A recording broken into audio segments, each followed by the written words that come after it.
country that's done the most damage to the European Union over the last 9 months is not actually China or Russia, it's the United States, the US, that's the major challenge. My sense of watching the meeting between Trump and she went home happier.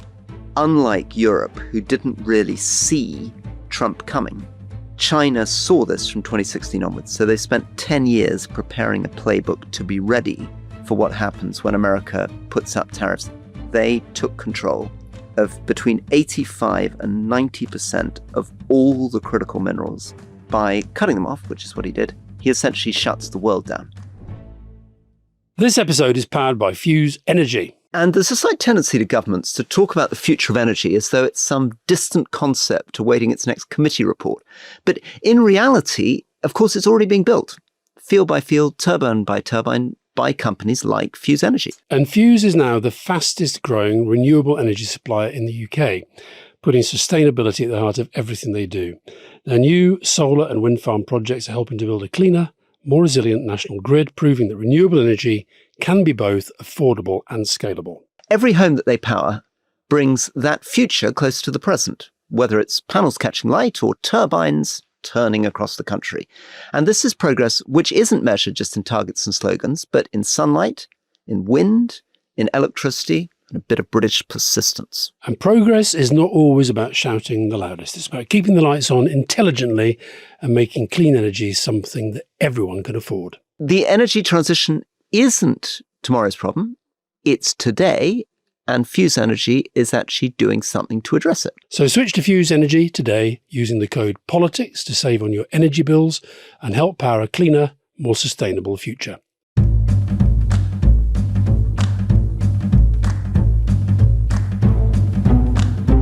Welcome to The Rest is Politics Question Time with me, Rory Stewart. And me, Alastair Campbell. And Rory, by popular demand, it is imperative that you give us your considered views on the former Prince Andrew and the implications for the monarchy. We had a lot of feedback on your Newsnight interview, both ways, but fair to say you struck a controversial note in seeming to defend the establishment very, very closely. So, Leslie B., what does Alastair think about Rory saying on Newsnight that there are more important things to focus on than Prince Andrew's activities? Does Alastair agree that there should be more transparency in the financial arrangements of the royal family, given that they're taxpayer funded? Well, of course, the royal family's finances are very, very complicated. They're not quite straightforward. They do get money from the sovereign grant, and that's us, taxpayers, the government, paying that. But they also have pretty vast personal wealth, and they have lots of investments, and the Crown estates run all that. Your Newsnight interview, Rory, I don't know, I got the feeling you were in a really bad mood. I wasn't in a bad mood. Why were you in such a bad mood? Well, was it the issue? A bad mood because they'd invited me on to talk about my book. So I was supposed to be talking about Middle Land and local democracy and citizens' assemblies. And I turn up, and it turns out that what they wanted to do was talk to me about Prince Andrew. And I developed a very, very strong frustration. Now, on the record, it is horrifying what happened to Virginia Giuffre. And others. And many, many others. And I think the more we learn about what Jeffrey Epstein was doing and people who are associated with him, the more horrifying it is. And these are vulnerable women who are horribly abused, trafficked from very vulnerable backgrounds, and Virginia Giuffre's just killed herself. So it's a horrible story, and it is unbelievable that Prince Andrew would continue to associate himself. It's unbelievable that Peter Mandelson continued to stay with him after he'd been convicted. I agree with all of that. But I suppose I also sit there thinking, okay, I'm on Newsnight, and firstly, I'm irritated about my book, but there's a bigger point, which is the world's blowing up. And I'm very conscious there is Trump, there is C, there is the British economy, there's the debt getting out of control. And I sort of felt that I'd been taken back 25 years, that we were back in a kind of world of British newspapers wanting for their entire headlines for 2 weeks to talk about what happened 25 years ago. And I wanted to say, it was awful, it's terrible, I get it.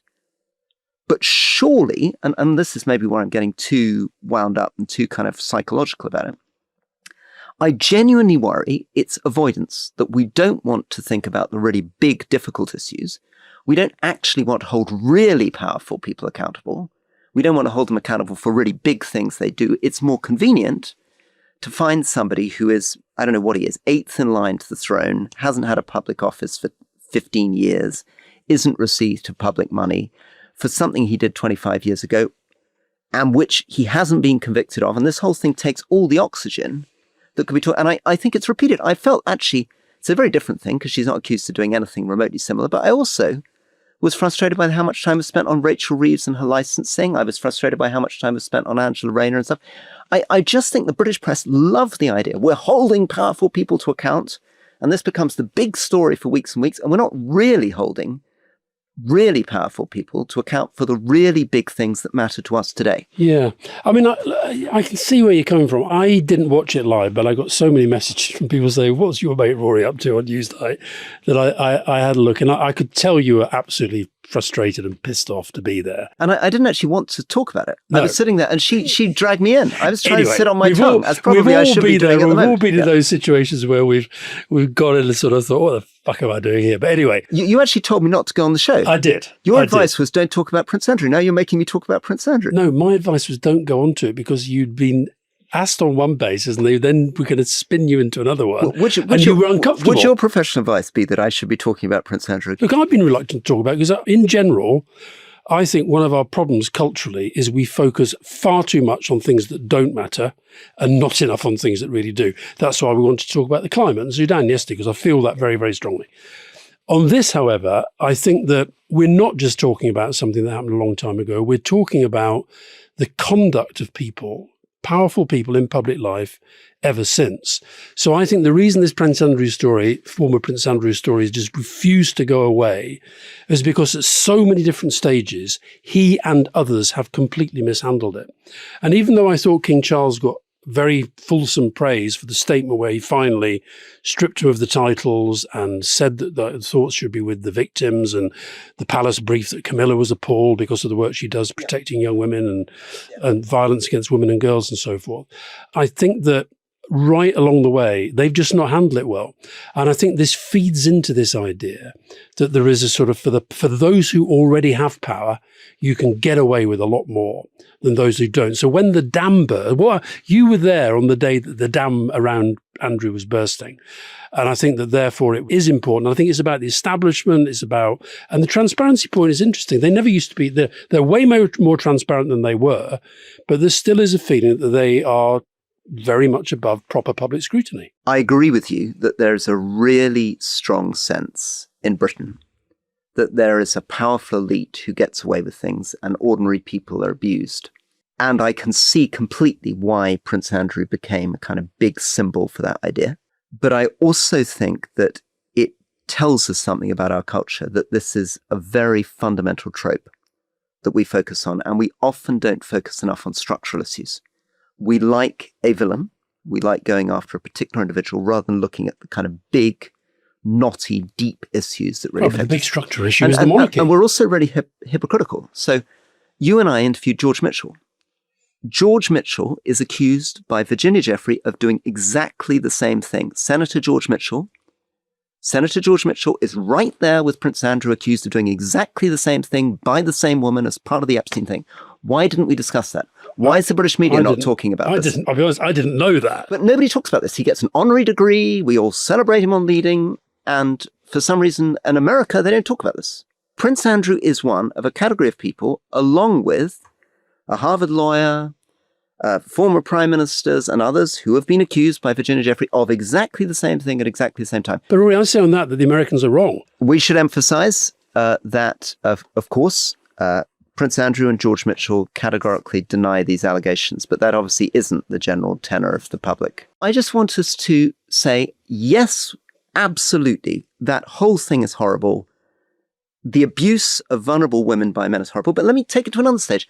I suspect that a very large number of not elite people, ordinary people, using or abusing women in the sex industry in Britain are abusing women who are vulnerable, trafficked, and we never hear about them. This is not just something which we can project and we all feel good about ourselves. And here's this evil prince and it's only the elite that does it and they're not accountable. How about the presumably hundreds of thousands of men in this country who pay for sex, who I'm sure are absolutely embroiled in vulnerable, trafficked women who get to feel good about themselves getting cross with somebody else. I said the other week that there is something very interesting about the fact that the three people who it seems to me are most identified with the kind of the public ritual punishment in relation to Epstein are Ghislaine Maxwell, Peter Mandelson and former Prince Andrew, all Brits. So is there something about American culture that says we care less about this? I don't know. I think the fact that Trump is going to such extraordinary lengths, it seems to me, to keep this thing under wraps. Maybe there is more to come out. And I also don't think we yet know the full story about Epstein and how he got his money. I don't know whether I can bear to read Virginia Giuffre's book, because I read a review of it in a German newspaper when I was in Germany last week, which was truly horrific. And I think, to be honest, Rory, I think we did underplay it a bit. And I think that the monarchy has been damaged by it, because it's just not being gripped from the word go. And I think too many of them, this is what happens when scandal hits, is that too many people have been willing to believe somebody who I think we have to accept now has told a lot of lies over a long period of time. Which is true, an exact description of Peter Mandelson. When scandal hit, too many people were prepared to believe a lot of lies from Peter Mandelson. Well, hold on, Peter got sacked twice. Yeah, 3 times actually. I sensed you were looking at me there. No, I wasn't looking at you. No, I was looking at Keir Starmer. It's the same thing. He assured them of stuff that turned out not to be true, and too many people are prepared to believe it. But I also think there's another interesting question which we could get onto on another occasion, which is a very, very difficult thing, which is when we judge public figures of any sort, which is why I actually don't like going after public figures in general. Do we look at ourselves enough? Do we ask ourselves, would I have been tempted to get round my stamp duty on my house? We're very, very quick to condemn. And we're a culture that is ferocious about condemnation. And I don't like it. I mean, I'm more comfortable speaking about what's happening at a geopolitical level than I am about... Well, I completely agree with you about the Rachel Reeves thing. I think that's just a classic example of, trying to create a scandal where there isn't really one. But I think on the Andrew Mountbatten Windsor situation, I think it's been a pretty rum do for a long time. Right, Roy, let's move off the British royal family to the Dutch elections. John Mark van Dam from Gloucestershire. Do Rory and Alastair take solace from the Dutch election results? Does it show a possible approach to counter the rise of right-wing populists? Well, go on. Tell us a little bit about what you felt about the Dutch election. Shall I give you the rough... I was happy. I was quite happy. Rough figures as I see it. So D66, which is the equivalent to the Lib Dems, got 26 seats. PVV, which is Geert Wilders' far-right party, 26 seats. VVD, which is the sort of right liberals, Tories, got 22. Green Labour, which is Frans Timmermans, who we interviewed on Leading, who I really liked, got 20 seats, and now Timmermans has resigned. Christian Democrats, 18. And then these two other far-right parties, one run by Joost Eedemans, 9, and this particularly sinister party run by Thierry Baudet, 7 seats. So there's an interesting question, which is actually, if you compare to 2023, when we covered this last, the far-right got 41 seats. This time they've got 42. But what's happened is there's been a big drop in Geert Wilders, and there's been a rise in the other far-right parties. And look, what often happens historically, what has often happened with the far-right is that when they get anywhere near power, they tend to fail with power. And we're seeing that actually with some of the reform councils here. Some of these councils that the reform are running are just, they're becoming a bit of a national joke. But I think what's really interesting about this, when this is to give us solace, the guy who's won, he's kind of come out of nowhere. He's 38. He's called Rob Yetten. He's been around for a while. He's been actually a deputy prime minister before. But he's sort of come from nowhere. I think they were 5th last time round. And it's going to be very, very hard, though, to build a coalition. So we're back to this point about so he is on record as saying, I think it's the first time he thinks where you'll be expected to put together a government when you're the leader of a party with fewer than 30 seats. So you've got several parties now that are around the same space. Well, I just named 7 parties. Yeah. I mean, what a weird system that is. So he came straight out and said, that probably the most obvious party to start to build a coalition with was the Timmermans. Timmermans has stepped down, but the Labour Green Alliance. But then he's going to have to go maybe further left or maybe a bit further right. He might actually end up having to deal with the Conservatives, the Mark Rutte party, that has been absolutely hopeless. And has gone further to the right. And has moved further to the right left, to sort of play around with Wilders. And has refused to work with the Green Labour Party. And Wilders himself, it was a big blow to them, because I think they felt if they could win, as they did last time, become part of the government, even though he wasn't in the government, and then the other parties be seen to try to make it not work, that would benefit them politically. What seems to have happened is that people have thought, hold on a minute, this Wilders guy, is he really the real deal? Is he actually ever going to be able to do anything? So I think he paid the biggest price, and Rob Yetton has been the beneficiary. Just finally on this, Timmermans is quite interesting. So we both liked him very much, and he was somebody who was, I think, quite popular and celebrated when he was at the European Union. And despite being a sort of seen in Dutch politics initially as a kind of very mature, grown-up, highly experienced politician, it didn't quite work. You get the impression the Dutch didn't really take to him. Yeah, and maybe we're back to this thing about, needing new approach, new style, the sort of whole Mamdani thing. Rob Yetton, very young, very charismatic, very handsome young guy. So people are looking for something different. I'll tell you one thing on the policy front that's really interesting. I think I read this right. He's talking about building 10 new cities. Well, so I think Labour are talking about, 4 new towns? Wow. And he's talking about 10 new cities, which would be and it's already, I think, the most densely populated country on earth. Densely populated, and that's what they have to build out. Yeah. So if I'm wrong on that, if there any sort of our Netherlands listeners who think I'm wrong on that, I'd love it if they could let me know. But I think this point about the fragmentation of political systems and of what's happening in our politics, because we're seeing a little bit of that here. The Tories. I was actually at an event the other day where there's a very strong view that the Tories might literally disappear as a party. No, I don't think they will. But that sense that the right is now fractured, the left is fractured, and yet we still have a voting system that is founded on the idea that one of the big two will always win.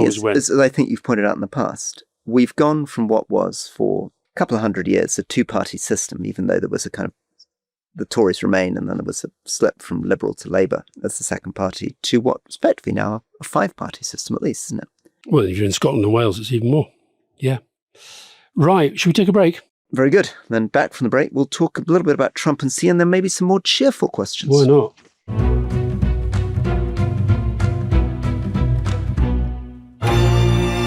Hello, I'm David Olusoga. And I'm Sarah Churchwell. This week on Journey Through Time, we are exploring the story of the Gunpowder Plot of 1605, the story of how a small group of Catholics engaged in what would have been the most devastating terrorist attack in all of British history. The plan was ruthless.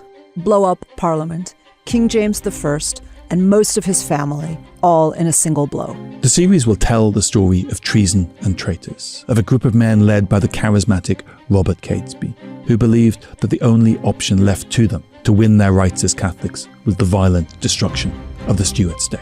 We look at the story of Guy Fawkes, the nation's most famous traitor, from his recruitment to becoming the plot's fall guy and ultimately being tortured and killed. Finally, we find out why this plot is still remembered now, 400 years later.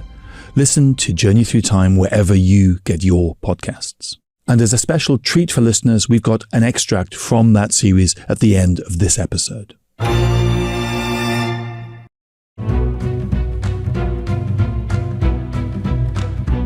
Welcome back to the British Politics Question Time with me, Alastair Campbell. And with me, Rory Stewart.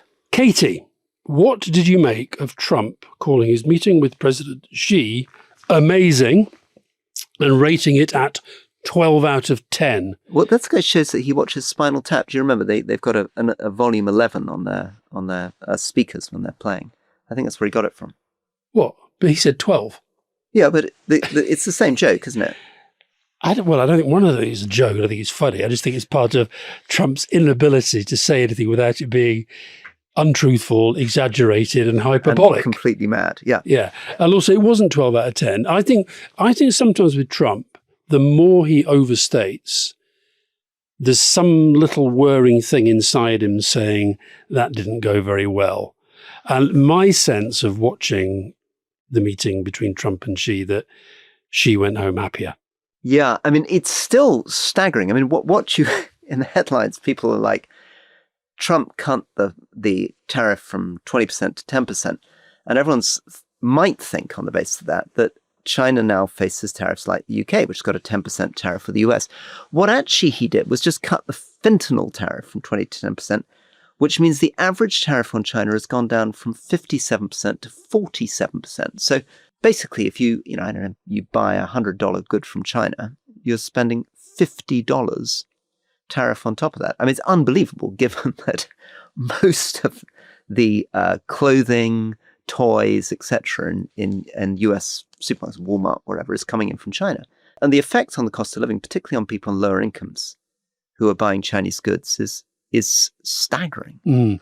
But what do you make of the way that Xi used the whole rare earth debate? Because it seemed to me that he played that card very, very hard. I'm not really clear what Xi Jinping gave up. Yeah, he didn't. He in a sense won, but I think it's important, that unlike Europe, who didn't really see Trump coming, China saw this from 2016 onwards. So they spent 10 years preparing a playbook to be ready for what happens when America puts up tariffs against them, because there was all this talk, even under Biden, of de-risking, deleveraging, etc.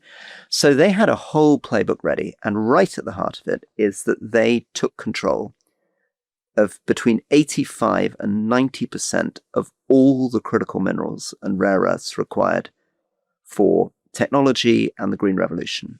They control 85, 90% of the world's processing of copper, nickel, lithium, cobalt, and the rare earths. And the result is that by cutting them off, which is what he did, he essentially shuts the world down. And now, Scott Bessent is saying that was very stupid of him. He played his hand, and now we know. And so we're going to process our own critical minerals and rare earths, and they won't get us again next time in 3-4 years' time. And they're saying the same thing about semiconductor chips. But actually, the reason why China processes all this stuff is, even with the latest technology, it is unbelievably polluting, environment and landscape destroying, and nobody in the United States and Europe wants to process these things on a large scale. And we've lost the technological capacity to do this because we've had China doing it for us for the last 10, 20 years. I was really interested about that Scott Bessent thing because I don't know. I got the feeling he kind of phoned up the Financial Times. Did you read that in the FT? Yes, I did. I read in the FT, yeah. And I think if the FT had got a big interview with Scott Bessent, they'd kind of project it in quite a big way. Yep. It'd be kind of lunch with the FT, or it'd be front of Life and Arts, or whatever. It was quite a small story that I just got the sense that Scott Bessent, I mean, if anybody from the FT is listening, please let us know. But I got the feeling it was Scott Bessent's people phoning up saying, we'd like to drop a story about what we think about the Chinese rare earth strategy. You're completely right, because what was weird about it is on that page, you were essentially reading that China had overplayed its hand and screwed up. And then the next page was 2 stories saying how brilliantly China had handled the negotiation and Xi had emerged as victor. Xi Jinping's still holding his cards quite close to his chest. I was talking to a Dutch official recently, and they're right at the heart of the European Union now, trying to think about the threats posed particularly by Russia and China. So looking at Chinese intelligence, that Chinese balloon that flew across the US, the Russian drones. And I slightly cheekily was saying, when are you going to acknowledge that the country that's done the most damage to the European Union over the last 9 months is not actually China or Russia, it's the United States? You actually look on the impact on European economies, sense of European security and defense, it's the US that's the major challenge. And it's the US that's much more likely to take Greenland off Denmark than anyone else. I mentioned in the main episode that I'd been speaking at this dinner in Dublin, and it is the Dublin Chamber of Commerce, about 1,200 people there. So it was a nice large sample for me to do my current survey obsession, which is America v China power. The numbers on which is the greater threat to global stability were quite extraordinary. 80% said America. Well, it's absolutely unbelievable, because this is the week where Ontario put up an ad with Reagan talking about how tariffs and protectionism were bad for the economy. And Trump was so angry about a single advertisement in Canada that he's just put the tariffs in Canada up by a further 10%. It's called a tantrum. This is now existential for the Canadian economy. I mean, the Canadian economy, much more than the British, European or Chinese economy, is basically a North American economy. 80%, I think, of Canadian exports go into the US. So that our friend Mark Carney is now dealing with tariff levels in Canada, which are almost identical to the tariff levels in China. So I think 37% at the moment. And he was, of course, elected to stand up to Trump, but also to get a deal. Mm. And this sense that Trump is punishing what should be his closest allies in the world. Yeah. And it's also why at the ASEAN, Mark Carney was being very, very warm and positive about some of the Southeast Asian leaders that he was meeting there. Let's bring it back home, Rory. Door knocking. This is from Cat Jade. Are door knocking and leafleting still an effective campaign strategy? Is social media more effective? Well, look, I'd love to hear your take on this. I found even 2010, 2015, 2017 elections when I was running, that door knocking and leafleting was a very, very strange activity, because in the Conservative Party, certainly where I was, the number of volunteers who actually knocked and leafleted with you would end up being 10 or 15 of your association members for the whole constituency. So you've got, let's say you're knocking on 40,000 doors and you've got a team of 8 people. So even when you've got 5 weeks of campaigning, you're walking slowly down the street. And of course, 80% of the doors you knock on, nobody's in. The next door you knock on, they say, I'm never voting Tory in my life. There was a really depressing moment where I realized things had gone wrong in the 2015 election, where I realized that this in the Lake District, any window I looked through where there were lots of books in the library were definitely not going to be voting Conservative. They were going to be voting Lib Dem. Then you had this amazing attempt to use data. So the Tory party had bought very complicated data, I think from supermarkets, which told you something like, if you bought edamame beans, you were more likely to vote Lib Dem. I mean, I could have told them that. And on the basis of this, we were told this was going to be a Tory door, a Labour door. But half the Tory doors on my sheet would have a big Labour poster in their window. So anyway, so I began to think, how much difference does this really make? But equally, right, I saw Michael Ignatieff, who we interviewed on LinkedIn, former leader of the Liberal Party in Canada, and he said that what's working in Hungary for Magyar, who's the guy that may take down Orbán the populist, is that he's out there leafleting and he's doing little village halls, started with village halls of 20, 30 people, relentlessly talking to crowds of 10, and that's what politics is about. Yeah, but he's probably putting out some really sassy, well-produced social media content alongside it. I can't pretend I'm the greatest door knocker in the world, but I'd say I've done my share of it. It's always struck me as it's not a very effective use of time.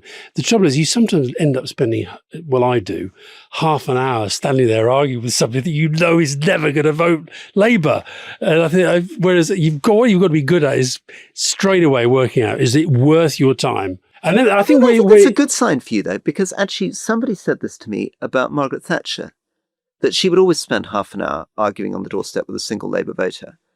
And the canvassers kept saying, come on, move on, move on, move on. But I think both with you and Thatcher, that's quite a good sign, because it shows you're actually up for the persuasion and the argument. It's really soul-destroying to just see yourself as a postman, where you literally don't waste your time discussing at all. If you're literally just like someone putting through a pizza, one of those shiny pizza leaflets through a door, you really wonder, particularly when I was a cabinet minister, I was like, really? Theresa May loved, the thing about Theresa May, who always struck me as somebody who wasn't really a people person on one level, but she loves going around knocking on doors at the weekend. Yeah. Well, she'd done it all her life, didn't she? Yeah. But also how the world's changed. When my mother was a member of the Conservative Party, there were, I think, 2 million members of the Tory Party when she first joined, and she was a teenager. And there were so many that you were given a street. So she had a street in Wimbledon, as I think a 15-year-old. But every other street in London was covered. Mm. So it was incredibly easy to get the leaflets out. All you had to do was make sure your central party office had the leaflets. I think you have to do all. I don't know if you had time to read it. I sent you Peter Hyman's latest Substack. Oh, it's brilliant. He's suddenly really come into his own, hasn't he? How to make Keir Starmer a social media star. And he had this lovely vision of him saying, doing a fireside chat where it's like, you'll never believe what I just heard from Trump on the phone. But can you see Starmer doing that? Well, let's go through. He's got 5 ideas. Yeah. 1, surrounded. Keir Starmer against 25 reform-leaning voters. That's what we used to call the masochism strategy, and I would definitely do that, okay? He shows a video of Pete Buttigieg doing it. Yeah, I absolutely loved it. And it's slightly what I did in a minor way, both with the leadership and London Merrill. Get out, do the town halls. Kemi Badenoch should have been doing it too. Yeah. They should all be taking the risk. His second idea was Keir Unfiltered, My Day. This is where he gets back, kicks his shoes off and says into the camera, you'll never believe what Donald Trump told me today. Or, you know what, I've had to go over to the Home Office myself, sit down with the team and demand better answers on boats. Number 3, the Keir Starmer podcast. The second one doesn't sound completely convincing. I don't know. I think you just go in at the end of the day, 30 seconds, 2 minutes on the phone, and you just say something. I think that could work. But how would Starmer do it? I mean, I can agree someone could do it. I just can't quite see Starmer doing it. Depends what he says. He doesn't really kick back, does he? He wouldn't actually be like, you'll never guess what Donald Trump said to me on the stand. He'd be like, I had fish fingers for dinner tonight. No, he won't say that. You won't have. No, you'd be far too negative about the Prime Minister's communication skills. Keir Starmer podcast. Well, I've been banging on about it for a while. Number 4, behind the Speaker's chair. Show the preparation for PMQs. No. Would you go for that? No, come on. It will reveal that PMQs is people like you spending 6 hours prepping them. So all their great off-the-cuff one-liners you'll discover by watching this have been written by their team. Maybe. Yeah. And then he's got this one, Keir banging on. So you do the things where you're banging on about something. I'm a banging on You like banging on, don't you? Yeah. Bang on about Brexit. What would Keir bang on about? What did he bang on about? He bangs on about his dad's job. Toolmaker. Yeah. Yeah. What else does he bang on about? No, I think he bangs on about, I think you could bang on about enemies, you could bang on about Farage, you could bang on about the civil service, you could bang on about, Arsenal. Bang on about Arsenal, I could do that, yeah. Burnley at the weekend, Rory, you probably saw that. Anyway, I thought that was very, very interesting. Right, last question, Rory. Nick Fennick. Yeah. This is one, I don't know if I know the answer to this. What do you think the voter demographic of Trip Plus subscribers is? Can you run a sample poll to see how accurate your guesses are? We should do that. We should indeed do that. Look, what we do know one thing, which is that we're very, very heavily slanted in general Trip listeners towards people under 30. Really? Yeah, and actually a surprising number. Is that why you got so much blowback on 18, 19? Andrew Mountbatten Windsor? Could be. I don't know. That'd be interesting to see whether people under 30 feel differently to people over 60. I've had a lot of people this week come up and say, well, hi, Trip Plus subscriber, Trip Plus member. What have they been mainly? I'd say, I don't know whether this is right, I'd say probably more male than female. Right. Quite a lot of youngish men, 30s. Yeah. We just interviewed Gareth Southgate. I was quite moved by the fact that he was listening so carefully to our analysis of the Czech elections. Yeah. That was good. Yeah. I think the disagreeing agreeably thing fits with his character. So we should do that though. And maybe as we're going on tour, starting in Bournemouth on Sunday, we should maybe ask them and do surveys. Here's a figure I thought was interesting. I believe only just over half of our listeners are British, but we have a very large number now in Ireland, Australia, quite a lot in the US. Germany, France, New Zealand, yeah. Netherlands, surprising. I'm always surprised when I get Netherlands. I said we when I did that event in the Netherlands, there were, whatever it was, I can't remember, 600-700 people turning up. Most of whom were listening. Which is why the best feedback I had from last week's episode was me reading your dad's last will and testament. From Middleland. That was very kind of you. You were very. I also got some lovely feedback on how generous you were. Look, if we're going to I plugged your book last week. Yeah. I got gifted this book. Okay. Right. It's called The Bagpipes: A Cultural History. Honestly, and it is absolutely brilliant. Honestly, I think, you probably have to be interested in music. Right. You might have to be interested a little bit in Scotland. But actually, what you have to be interested in is the cultural significance of a musical instrument and how it develops over history. It's an absolutely brilliant book, and it's one of the best research books I've read in a long time. I absolutely promise to read it. 2 small plugs from me. Lise Doucette, Finest Hotel in Kabul. Oh, yeah. Really cool. Yeah. So she looks at the Intercontinental, which is this kind of 1970s legendary hotel on the hill above Kabul, and she just follows people connected with the hotel over time and tells the story of Afghanistan through, for example, a waiter. And another book that I really loved, which I'm not sure would appeal to you so much, but I'm going to sell for a certain demographic of our listener, Notebooks of a Wandering Monk by Mathieu Ricard, who becomes a Tibetan monk. He's a Frenchman. I like it. Is it in French or is it in English? He wrote it in French and he's written it in English, so you might enjoy it in French. But it is the most incredible portrait of a man who spent 50 years as a Tibetan monk, and his love of his teachers and his 3-year retreats and his times in Bhutan. And I found it incredibly calming and short chapters. Yeah, good. Lovely. Albrecht Dürer's engraving of a peasant piper in 1514, one of the earliest representations of the bagpipes in a secular context. Well, there we are. That is a bit of good news and optimism, and something you would never hear on any other podcast in the United Kingdom. So thank you, Britain's most famous bagpiper, and see you next week. Bye-bye.